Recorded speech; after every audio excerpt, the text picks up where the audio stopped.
happy to see everyone here. I wasn't so happy when I visited Vimukti this April.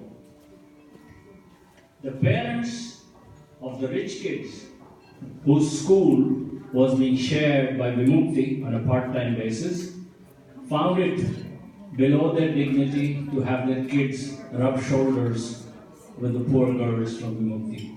So Vimukti is now moving campus. You probably are too polite to ask why, when you have a Right to Education Act in India and all the governments of the world have sworn one more time to achieve universal education by 2030, do you need something like Vimukti or Edugirls? The governments of the world are doing a lot. 500 million kids go to school every day. But this is where the 90-10 rule kicks in. The 10%, which is the toughest part, are the girls living in poverty, getting them to school. And that takes 90% of the effort, and the governments of the world are finding that it's very difficult to do it alone. When you are steeped in poverty and surrounded by bias, the challenge of getting a good education is as much in school as things outside the school. And this is true in India and it's true in the US. Jennings School District in St. Louis County of Missouri, 2012, has 3,000 kids and spends $13,000 per year per kid. But the school performance is rock bottom in Missouri. Enter Tiffany Anderson. She analyzes the barriers that are affecting kids' performance and lines up a lot of corporate foundations. And what does she do? She sets up a basic health clinic. She sets up a food bank. She sets up a clothes boutique which gives out winter clothing for free.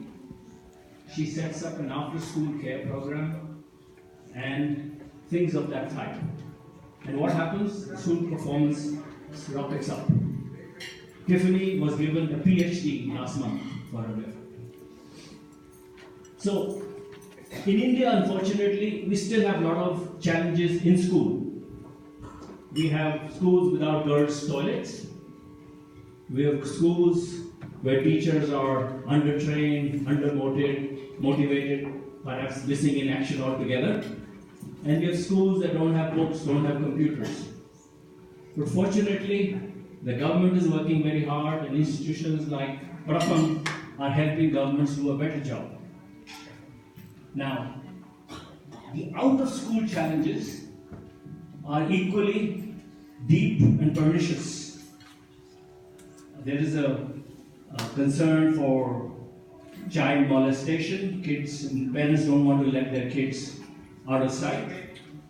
There is a concern that a lot of parents in the poor families don't have resources to put into the girl child, they rather put into the male child.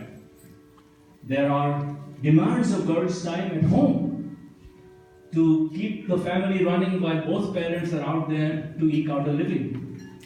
And then of course there is this pressure to get the girl married, off your back, move on somewhere else. And these pressures are very real. Now, before I talk about Vimukti, I'd like you to see a short video clip, which is 2 years old. We tried to do a new one, but I suspect half of my friends my age group don't even remember they saw it.